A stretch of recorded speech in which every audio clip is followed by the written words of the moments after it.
এবারে দেখব উত্তল দর্পণে প্রতিবিম্ব। উত্তল দর্পণ কেমন হয়? যে দর্পণের প্রতিফলক পৃষ্ঠটা বাইরের দিকে উঁচু বা উত্তল, সেটাই উত্তল দর্পণ। তাহলে এই যদি হয় আমাদের একটা উত্তল দর্পণ, আমরা জানি দর্পণের ঠিক মধ্যবিন্দুকে কি বলে? দর্পণের মেরু বা পোল। এবার এই দর্পণের এটা হবে আমাদের প্রধান অক্ষ। দর্পণের এই যে বক্রতার কেন্দ্র যেটা থাকে, এই বক্রতার কেন্দ্র এবং মেরুগামী যে সরলরেখা সেটা হলো প্রধান অক্ষ। এবং এই মেরু এবং বক্রতার কেন্দ্রের ঠিক মধ্যবিন্দু যেটা ফোকাস বিন্দু, এটা হলো অর্ধেক দূরত্ব, এটা হলো দর্পণের ফোকাস বিন্দু। উত্তল দর্পণের ক্ষেত্রে আমরা যদি একটি লক্ষ্যবস্তু দর্পণের সামনে স্থাপন করি, ধরে নিলাম দর্পণের সামনে একটি লক্ষ্যবস্তু এক্স ওয়াই, তাহলে গোলীয় দর্পণে রশ্মি চিত্র অঙ্কনের নিয়ম অনুযায়ী আমাদের কি করতে হবে? এই প্রধান অক্ষ যে আছে, এই প্রধান অক্ষের সমান্তরালে একটি আলোকরশ্মি আসবে।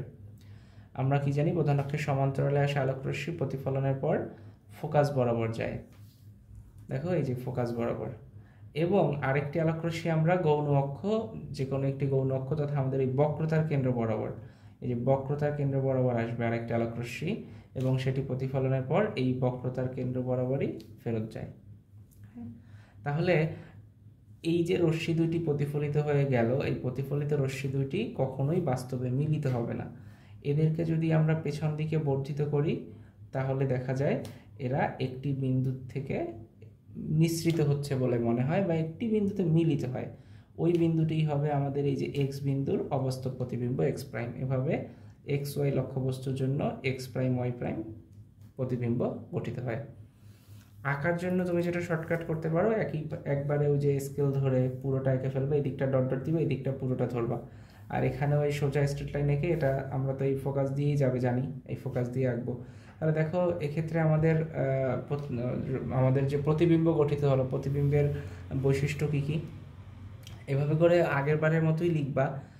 ব্যাখ্যা লিখতে গেলে যে মনে করি এম এম প্রাইম একটি উত্তল দর্পণ, এর সামনে এক্স ওয়াই একটি লক্ষ্যবস্তু, এক্স বিন্দু থেকে এক্স ওয়াই লক্ষ্যবস্তুর এক্স বিন্দু থেকে একটি আলোকরশ্মি প্রধান অক্ষের সমান্তরালে এসে দর্পণের উপরে তোমার যা ইচ্ছা ধরে নাও যে এ বিন্দুতে আপতিত হলো এবং প্রতিফলনের পর ফোকাস বরাবর এ বি পথে চলে গেল। অপর একটি আলোকরশ্মি এক্স থেকে বক্রতার কেন্দ্র সি বরাবর এসে দর্পণের, আচ্ছা সি তো আর দেওয়া যায় না, তাহলে ধরো দর্পণের ডি বিন্দুতে আপতিত হলো এবং একই পথে প্রতিফলিত হয়ে ডি বরাবর চলে গেল। এই এ বি এবং ডি প্রতিফলিত রশ্মিদ্বয় পেছন দিকে বর্ধিত করলে তারা একটি বিন্দুতে মিলিত হয়, যে বিন্দুটি হবে এক্স বিন্দুর অবাস্তব প্রতিবিম্ব এক্স প্রাইম। এভাবে এক্স ওয়াই লক্ষ্যবস্তুর জন্য এক্স প্রাইম ওয়াই প্রাইম প্রতিবিম্ব গঠিত হয়। তাহলে আমরা সম্পূর্ণ যদি চিত্রটির ব্যাখ্যা এভাবে লিখি, এরপরে শেষে কি লিখতে হবে আমাদের? এখানে প্রতিবিম্বের অবস্থান কোথায়? প্রতিবিম্বের অবস্থান দেখো দর্পণের পেছনে, দর্পণের পেছনে। এরপরে প্রতিবিম্বের আকৃতি কেমন, অথবা প্রকৃতি, হ্যাঁ আকৃতি লিখতে পারি আগে। প্রতিবিম্বের আকৃতি দেখো খর্বিত বা ছোট, লক্ষ্যবস্তুর চেয়ে প্রতিবিম্বটা ছোট হয়ে গেছে। এবং প্রকৃতি কেমন হবে? প্রতিবিম্বটির প্রকৃতি দেখো এটি সোজা আছে, তাই তো, কিন্তু এটি অবাস্তব প্রতিবিম্ব, অর্থাৎ অবাস্তব বা অসৎ এবং সোজা। এই হলো আমাদের উত্তল দর্পণে রশ্মি চিত্র।